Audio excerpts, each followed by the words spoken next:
beri kami motivasi dalam situasi pandemi ini. Suami tidak bisa bekerja, yang hanya kuli bangunan sana sini. Proyek ditutup dan kami tidak ada pemasukan sama sekali karena mengandalkan gaji harian. Jazakumullah khairan. Cobaan dari Allah Subhanahu wa taala. Ini cobaan. Dan bukan cuma Anda, tapi semua orang diuji. Lalu bagaimana cara kita melewati cobaan, teman-teman sekalian? Saya coba berikan beberapa kiat. Yang pertama, Anda yakin kullu yusibana illa ma kataballahu lana. Allah mengatakan dalam Al-Quran, ya, katakanlah kami tidak akan ditimpa kecuali dengan apa yang sudah Allah catatkan buat kami. Memang Allah takdirkan di detik ini, di waktu ini sedang ada cobaan seperti itu. Tetapi ini harus dikemas dengan ayat yang lain, yaitu inna ma'al usri yusra, ya. Fa inna ma'al usri yusra. Sungguhnya di setiap kesulitan akan ada kemudahan, di setiap kesulitan pasti ada kemudahan. Jadi saya yakin Anda masih banyak memiliki kemudahan. Seperti misalnya Anda masih bisa bernafas, masih bisa melihat, masih bisa mendengar gitu kan.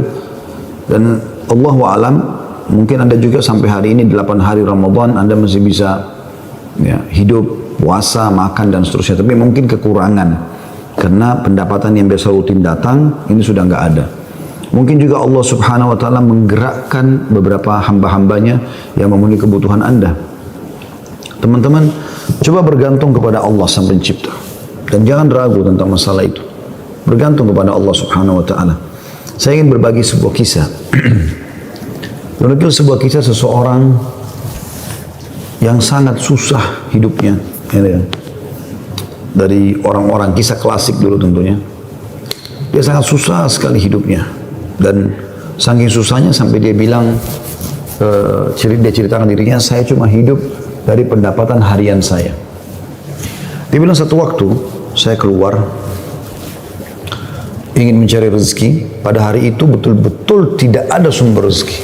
Kenapa yang saya dapat hari itu yang dipakai makan gitu. Dia bilang saya sudah keliling sana sini tidak ada makanan. Dan sampai saya tidak pulang ke rumah sampai di awal malam selepas Isya lebih. Istri sama anak saya sudah menunggu. Kemudian saya pun pulang ke rumah. Begitu pulang ke rumah, dibuka pintu, disambutlah oleh anak dan istri dengan harapan selain menemui saya juga mereka berharap bisa ada makanan dan minuman seperti biasa.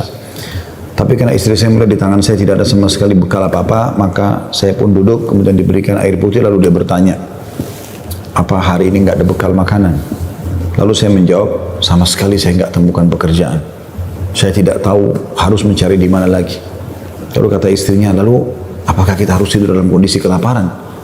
Saya sama anak-anak betul-betul belum makan sama sekali dari pagi gitu. Maka kata dia, baik, saya istirahat sejenak, baru saya akan keluar cari rezeki lagi. Mudah-mudahan malam ini Allah berikan kepada kita. Kata istrinya, baiklah kalau gitu.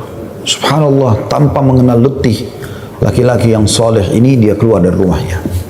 Dan waktu dia keluar, sudah masuk, kalau kita sekarang jam 12 malam. Zaman dulu, belum ada lampu kayak kita sekarang. Mungkin di jam 10 malam aja kalau kita sekarang itu sudah, zaman dulu orang sudah tidur semua. Gelap. Maka dia pun jalan, dia tidak tahu mau kemana sambil dia berdoa kepada Allah SWT, ya Allah, kemana langkah kakiku ini? Aku sendiri belum makan seharian, anak istriku juga belum makan. Berikanlah kami rezeki. Sambil berjalan, dia bilang mata saya tiba-tiba melihat sebuah masjid. Di sekitar rumahnya, tidak jauh dari rumahnya. Gelap. Nggak ada lampu kan, zaman dulu belum ada lampu, orang pakai sumbu, pakai minyak, dinyalakan, kemudian baru terang, itu pun sangat kecil penerangannya sebagaimana kita tahu kalau pakai sumbu. Maka dia coba nyalakan api, menyala, kemudian dia wudhu, dia sholat, dia tidak tahu harus buat apa lagi. Mulai ada sholat, habis sholat dia berdoa kepada Allah Subhanahu wa taala supaya dimudahkan, dikasih rezeki, dikasih segala macam, dan dikeluarkan dari masalah kemiskinan ini. Setelah itu, subhanallah, terjadi pada malam itu, penguasa di wilayah itu, kalau kita bisa bahasakan rajanya, gelisah, nggak bisa tidur. Dan seperti orang ketakutan akan meninggal dunia. Hatinya terdorong untuk bersedekah. Maka dia mengambil beberapa kantong isinya emas, kan? Lalu dibawa sama dia, dan dia bilang, ya Allah, hatiku sangat gelisah, aku takut meninggal sementara aku masih belum memiliki bekal yang cukup bertemu denganmu. Maka izinkanlah hambamu ini bersedekah di jalanmu. Dia bawa berapa banyak karung yang dia bisa bawa, karung-karung kecil, bungkusan emas semuanya. Dia naik kuda dan dia mengatakan, ya Allah, dan aku minta petunjuk kepadamu. Aku tidak akan memegang tali kekangan kudaku ini, aku biarkan jalan. Raja tidak minta dikawal oleh siapapun. Tergerak hatinya begitu. Subhanallah, dia jalan.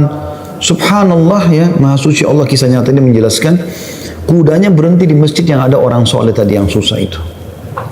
Dia juga heran, kudanya masuk di halaman masjid, diam di situ. Dia turun, apa ini rahasianya? Kenapa Allah datangkan ke masjid ini? Dia bilang, saya masuk ke masjid gelap, cuma ada satu saja sumbu lampu, ya, sumbu lilin. Kemudian saya mendengar seperti ada orang suara, ya, orang yang berbicara. Saya coba mendekati suara itu, ternyata orang yang sedang berdoa. Nah, tadi orang yang miskin itu berdoa, ya Allah, mudahkanlah rezeki, saya sudah seharian tidak makan sama anak istri saya, berikan kami rezeki, saya tidak tahu harus kemana lagi, saya mohon kepadamu. Dia rengek-rengek sama Allah. Raja ini dengar, maka raja itu menegur si orang tadi miskin ini. Setelah salam, dijawab salam, dia mengatakan, si raja ini bilang, saya dengar tadi keluhanmu kepada Allah Subhanahu wa Ta'ala. Saya kebetulan bawa beberapa kantong uang emas, saya akan berikan kepada kamu sebagai sedekah. Dan ketahuilah, saya raja di wilayah ini, saya tadi gelisah, ingin sekali keluar dan bersedekah, dan Allah tunjukkan saya ke masjid ini. Mungkin kaulah yang Allah maksudkan. Dia bilang, lalu saya akan berikan kepada kamu uang ini sebagai sedekah di jalan Allah Subhanahu wa Ta'ala, antara kita berdoa dan yang ketiganya Allah.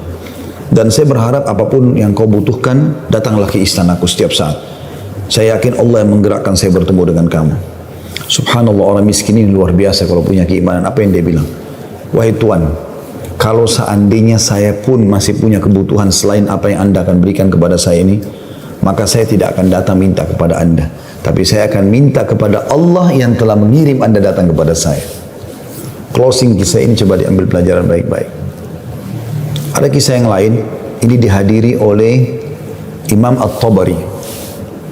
Menukil kisah ini, pada saat itu Imam Tabari masih muda gitu. Ada seorang yang sangat tua di Mekah, dia menaungi kurang lebih 8 orang wanita, cuma dia sendiri laki-laki. Seingat saya dalam kisah itu disebut ada 4 anaknya perempuan, ada istri dia bertelima, ada mertua dia 6, kemudian ada 2 saudari dia perempuan, 8, ya. Sama dia 9 orang, jadi 8 wanita. Semuanya miskin, hidup hanya dari hasil orang ini, dan orang ini sudah tua, umurnya 60 tahun, hampir 70 tahun. Ini cerita teman-teman sekalian. At-Tabari menceritakan, karena dia bilang, saya hadir dari awal kisah ini, maka saya coba ceritakan. Dia bilang ada seseorang yang tua, miskin. Saya melihat lalu lalang di sekitar Masjidil Haram di Mekah, ya, di musim haji. Dia coba mencari sesuap nasi, gitu kan. Kata Imam Tabari. Kemudian dia tidak temukan. Lalu dia pulang ke rumahnya. Imam Tabari tertarik untuk mengikuti orang ini sampai akhirnya tiba di rumahnya. Dan dia lihat keadaannya orang ini susah, miskin sekali gitu. Yang jelas dia ditanya oleh istrinya, mirip dengan kisah tadi, apakah ada makanan buat kita hari ini? Kebetulan waktu itu awal Ramadan di Mekah. Mereka tadi sahur, tidak ada makanan, sekarang mau buka puasa juga nggak ada makanan. Maka dia bilang, saya sudah coba tadi keliling mencari makanan buat kita buka puasa, tapi nggak ada. Kemudian dia bilang, coba saya keluar lagi. Keluarlah orang tua ini, jalan jauh dari rumahnya. Apa kira-kira yang harus dia lakukan? Dia harus kerja kemana? Sambil bermunajat kepada Allah, ya Allah berikanlah rezeki. Sampai karena dia capek, dia duduk di sebuah pohon, dibawa sebuah pohon. Kemudian dia sengaja tangannya dia menyentuh tanah yang ada di situ. Kemudian dia menyentuh seperti satu barang keras gitu. Waktu dia lihat ternyata ada kotak di sebelah dia. Dia tidak perhatikan waktu pas mau duduk. Dan kotak ini biasa dipakai untuk ngisi emas gitu. Maka dibukalah sama dia kotak tersebut. Ternyata betul ada emas dalam. Banyak sekali. Kalau saya tidak salah waktu itu 1000 keping emas, ya. Maka dia pun melihat, membuka, ini harta yang luar biasa.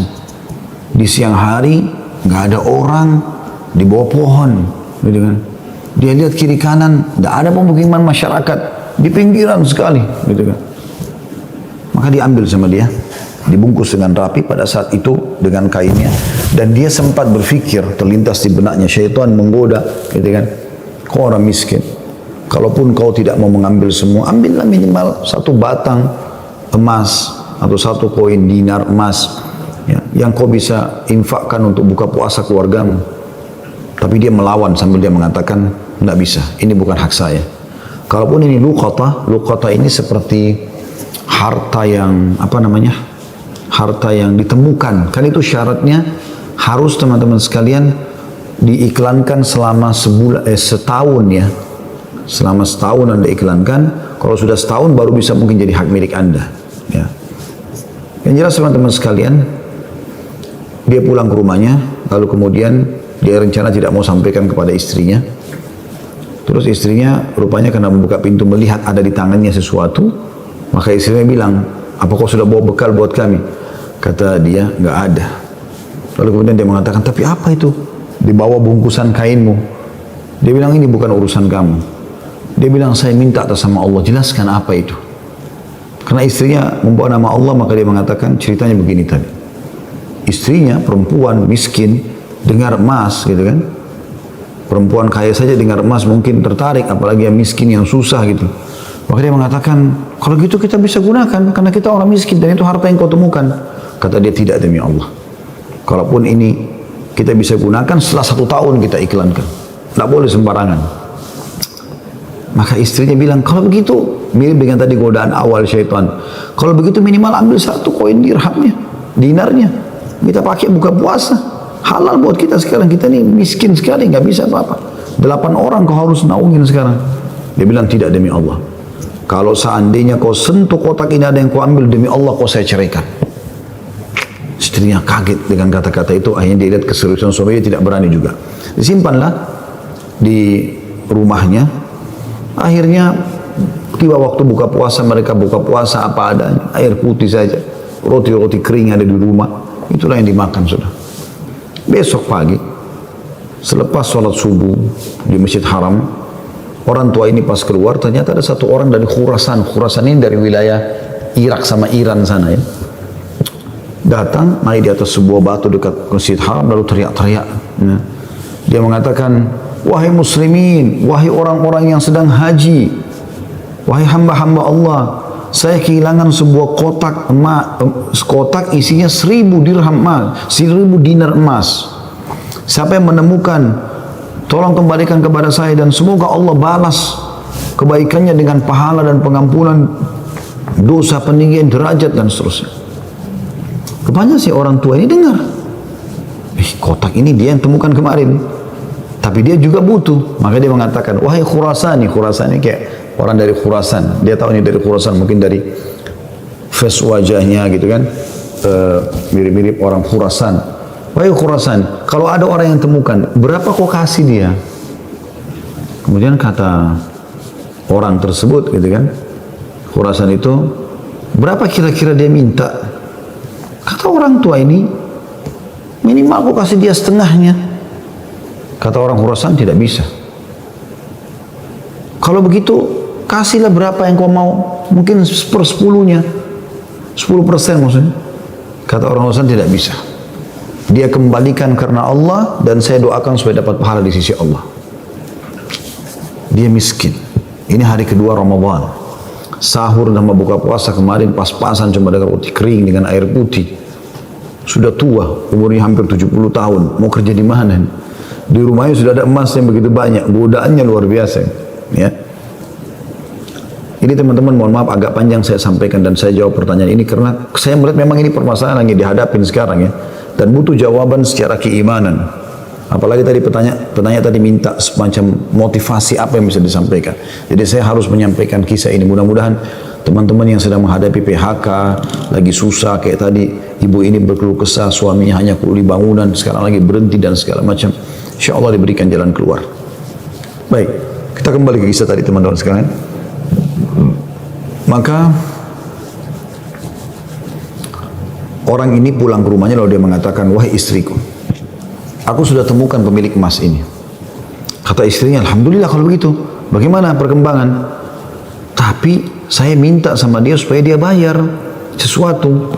Terus negosiasi dia tanya mau berapa, saya bilang sekitar setengahnya, dia nolak, ya sepertiganya menolak, seperempatnya menolak, sampai saya terakhir tekankan sepersepuluhnya saja, dia juga nggak mau, dia hanya mau doakan saja.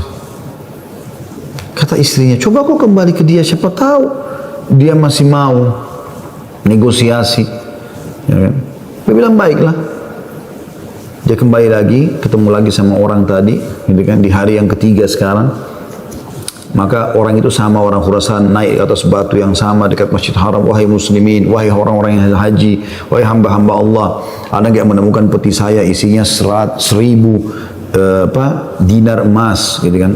Semoga Allah berikan dia kedudukan, Allah ampuni dosanya, angkat derajatnya dan seterusnya, didoakan gitu. Datang lagi orang tadi mengatakan, wahai Khurasan, saya sudah bilang sama kau kemarin, berilah upah. Mungkin kalau kau tawarkan upah, orangnya mau mengembalikan penemunya. Kata dia, berapa paman saya kasih? Dia bilang, saya bilang kemarin 1/10. Orang sana mengatakan, enggak, saya enggak mau. Kalau begitu, berikan dia 1 saja. 1%, 1 saja. Ya, dinar itu, yang dia bisa pakai setengahnya, dia sedekahkan untuk beri makan orang-orang susah di sekitar haram. Setengahnya lagi dia pakai buat kebutuhan keluarganya. Khurasan ini, orang Khurasan ini diam lalu mengatakan, tidak demi Allah. Jadi luar biasa, dia nggak mau kasih. Pokoknya dia kembalikan utuh, ya, atau nggak usah. Dan dia berharap pahala di sisi Allah. Kalau dia minta bayaran, saya nggak mau. Orang ini kembali lagi ke rumahnya, bilang lagi sama istrinya, orang ini betul-betul tidak mau. 1 koin dinar, 1 dinar pun dia nggak mau kasih. Kata istrinya, lalu bagaimana? Kata dia, saya akan berazam sudah mau kembalikan. Semoga Allah menyelesaikan permasalahan kita. Kata Imam Tabari yang menceritakan kisah ini, dia betul-betul hadiri kisah ini. Dia tahu ini jalan ceritanya dan dia menceritakan. Lalu orang ini kembali lagi, ternyata di hari selanjutnya masih sama lagi kejadiannya. Terus kemudian kata orang tua ini, karena sudah 3 hari berturut-turut, dia mengatakan, wahai Khurasan, kau mau petimu? Saya tahu di mana petimu itu. Kata dia, ya baiklah, saya akan ikut. Ikutlah dia. Kata Imam Tabari, saya ikut ke rumahnya orang tua ini. Jalan. Pada saat tiba di satu rumah, ada rumah yang terbuat dindingnya dari tanah liat. Sama sekali tidak kelihatan ada layak untuk ditinggal. Tapi hanya sekedar tanah liat, mungkin kalau ada angin kencang bisa rubuh. Atapnya ditutup hanya dengan kain-kain sobek, ya. Pintunya pun diangkat untuk dibuka gitu. Kemudian dia masuk dan dia persilahkan masuk. Saya pun izin. Saya mengatakan, maaf paman, bisa nggak saya ikut masuk? Karena dari awal saya lihat kisah ini. Maka dia mengatakan, masuklah. Dia bilang, waktu kami masuk, rumah itu nggak ada sama sekali karpetnya, nggak ada apa-apa, kosong lompong. Cuma ada semacam sekat, dan seakan-akan di belakang sekat itu ada wanita-wanita tua yang kelihatan dari penampilan mereka juga itu susah, bajunya pas-pasan gitu. Lalu kemudian orang tua ini menuju ke satu arah di rumahnya, terus digalilah tanah, dikeluarkanlah kotak tersebut. Lalu kemudian dikatakan, sayalah penemunya hartamu itu, ini. Dan saya sempat minta sama kamu agar kau berikan sebagian. Sebagaimana kau lihat ini, keluarga saya susah begini. Saya sini 9 orang di rumah kecil ini. Saya sendiri laki-laki dan umur saya sudah hampir 70 tahun. Sementara ini istri saya ada di sini juga sudah tua. Ada mertua saya, ada 2 saudari saya, ada 4 anak saya. Mereka semua miskin. Maka orang Khurasan itu mengatakan, dia buka, dia periksa, ternyata masih utuh 1000. Dia mengatakan, tidak. Saya tidak akan memberikan apa-apa. Lalu kemudian dia angkat, lalu dia keluar. Saya cuma bisa doakan kamu kebaikan. Waktu dia keluar, kata Imam Tabari, semua perempuan-perempuan tadi yang tua-tua ini ada, yang memang bajunya lusuh, seperti orang yang menggigit jari dan kaget ada orang diberikan kembali 1000 dinar, tidak dibayar sedikit pun. Dan tokoh kita ini luar biasa, dia hanya mengatakan, Inna lillahi wa inna ilaihi raji'un. Dah, kalimat istirja, ini musibah. Ya, sudah mendapatkan apa, dan dia betul-betul jujur, dia jaga, dia enggak ambil karena takut kepada Allah SWT. Dia bilang sementara itu, kata Imam Tabari bilang, saya tidak tahu mau bilang apa. Saya pun menundukkan kepala, serba salah, karena waktu itu Imam Tabari masih muda dan belum punya apa-apa gitu. Dia juga mau bantu apa gitu. Dia bilang, tiba-tiba ada yang ketuk pintu. Lalu pemilik rumah ini buka, ternyata orang Khurasan tadi kembali lagi. Kata dia, ada apa wahai Khurasani? Ya, istilahkan Khurasani maksudnya nisbat kepada negeri Khurasan itu ya. Kata orang Khurasan itu, bisa saya masuk? Kata dia, baik, silahkan masuk. Masuklah dia. Kemudian dia mengatakan begini ceritanya. Saya ini punya seorang ayah yang meninggalkan 3 peti emas seperti ini. Masing-masing isinya 1000 dinar emas. 1000 dinar emas. Saat dia, waktu ayah saya waktu meninggal, dia mengatakan, 1 dinar emas kamu bagikan sebagai warisan. 1 dinar emas, 1 kotak maksudnya, bukan 1 dinar ya, maksudnya 1 kotak, berarti 1000 dinar emas kau bagikan sebagai warisan. Itu sudah banyak sekali. 1 kotak 1000 dinar emas lagi kamu gunakan untuk pergi haji kalau aku meninggal. Dan 1 kotak dinar emas lagi, sepertiga hartanya maksudnya, itu kau berikan kepada 1 orang yang sangat miskin dan susah. Saya ingin supaya mereka jadi baik kehidupannya. Maka dia bilang orang Khurasan ini, itulah sebabnya wahai paman, saya tidak mau memberikan Anda 1 dirham, 1 dinar pun, karena ini amanah orang tua saya. Tapi demi Allah, setelah saya keluar dari sini, saya tadinya memang mau menguji, mau melihat apakah Anda betul-betul susah atau tidak. Ternyata sudah saya lihat tempat Anda dan saya keluar, Anda pun tidak marah, tidak apa, maka saya melihat Anda orang yang paling layak untuk menerima. Maka ambillah ini semua sedekah atas nama ayahku. Kata Imam Tabari, tiba-tiba orang itu taruh, kemudian dia lari, pergi. Saya berusaha mengejarnya, ingin mengucapkan terima kasih bersama pemilik rumah, kami sudah tidak bisa melihatnya, dia sudah hilang orang itu. Kemudian saya pun dipanggil kembali oleh pemilik rumah, duduk, kemudian dibukalah pada saat itu kotak itu, lalu mulai dia panggil ke-8 wanita yang ada di rumahnya itu. Kata Imam Tabari, demi Allah dia mulai membagi kepada kami rata. Semua, satu-satu perempuan dikasih 1, dilempar. Dan diduduk seperti orang yang duduk bersila.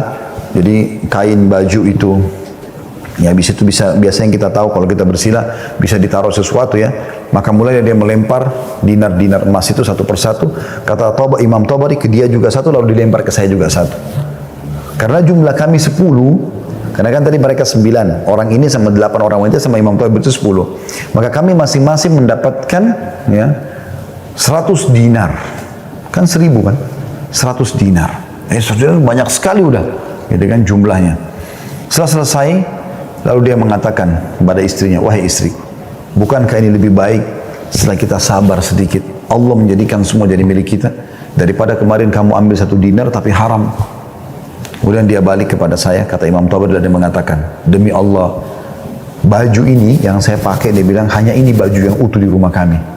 Sebagaimana kau lihat baju-baju ini semua yang dipakai oleh keluargaku, tidak ada yang layak dipakai sholat.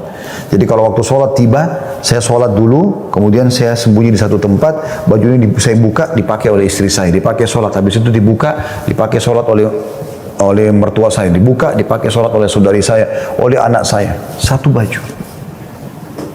Kata Imam Tabari, saya berterima kasih padanya, kemudian saya pergi. Saya menemukan harta itu sangat berkah dalam hidup saya, dia bilang. Dan saya pada saat itu ingin berterima kasih, saya ingin membeli sesuatu yang bisa dipakai buka puasa, maksudnya datang ke tempatnya dia. Saya temukan ternyata perempuan-perempuan yang tadinya mereka bajunya kumuh, sudah berganti baju, mereka bawa makanan-makanan, mereka buka puasa dengan light. Kemudian saya pulang, dia bilang, kata Imam Tabari, beberapa tahun kemudian saya datang lagi ke Mekah, saya datang ke alamat yang sama, rumah itu sudah tidak ada, saya cari tahu ternyata orang tua ini sudah meninggal, dan saya temukan anak-anaknya yang perempuan 4 itu semua menikah dengan tokoh-tokoh masyarakat Mekah, orang-orang kaya, dan keluarga mereka menjadi orang yang mampu semuanya. Butuh kesabaran akhi dan ukhti. Yakinlah, Allah tidak akan membuat kita susah. Allah tidak ingin itu. Tapi cobaan lagi datang, apalagi bukan kepada Anda sendiri. Selanjutnya juga saya sarankan sunnah Nabi SAW, kalau kita sedang diberikan cobaan, lihat orang yang di atas kita. Lihat orang yang lebih susah. Kalau kita pincang, naudzubillah, puntung kakinya satu, lihat orang yang puntung kakinya dua.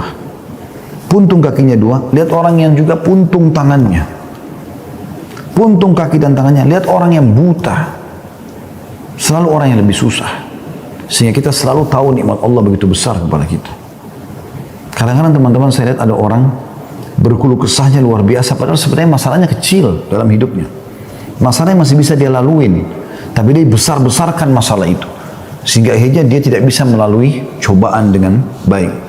Apa kata Umar radhiyallahu anhu tentang masalah ini? Orang yang Allah berikan cobaan kepada dia, dan pasti Allah akan uji hamba-hambanya. Sebagaimana Allah jelaskan dalam surah Al-Baqarah, ya, ayat 155 ya. A'udzubillahi minasyaitonirrajim. Wa lanabluwannakum bisyai'in minal khauf. Kami pasti akan menguji kalian dengan sedikit takut.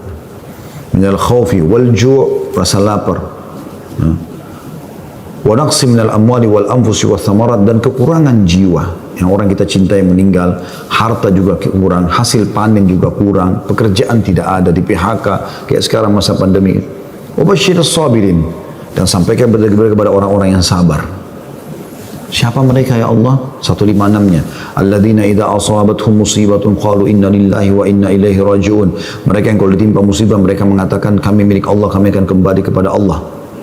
Lalu Allah bilang apa? Ulaika, mereka lah. Alaihim salawatu min rabbihim rahmah. Mereka akan dapat ya jalan keluar dan rezeki dari Tuhan mereka. Wa ulaika humul muflihun, dan mereka adalah orang-orang yang beruntung, gitu kan? Dari sini teman-teman sekalian, Anda sabar dalam melaluinya dan lihat orang yang lebih berat. Insya Allah akan ada jalan keluar, tidak mungkin tidak. Yang penting teman-teman, di saat kita lagi genting, terus bergerak, terus berusaha, terus ikhtiar, terus berdoa kepada Allah SWT. Saling dukung-menukung, jangan saling menyalahkan. Jangan Anda menyalahkan suami yang mungkin lagi stres juga pengen cari kerjaan. Jangan juga suami berhenti total dari usaha. Apa saja. Mungkin rezeki Anda ada pada tetangga Anda, mungkin ada rumah yang mewah, yang bagus di dekat rumah, tawarkan diri.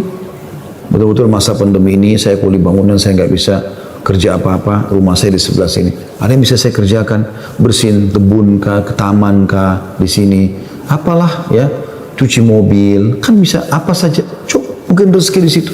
Siapa tahu Allah SWT gerakkan mereka orang-orang kaya tetangga Anda itu, justru mereka bisa menyiapkan buka puasa, sahur. Alhamdulillah, kehidupan bisa berjalan, gitu kan? Maka Allahu a'lam itu yang saya bisa kasih jawaban, karena saya juga merasa prihatin dengan keadaan ibu dan suami dan semua muslim yang sedang tertimpa seperti ini. Semoga Allah SWT memberikan kita semua jalan keluar yang terbaik ya.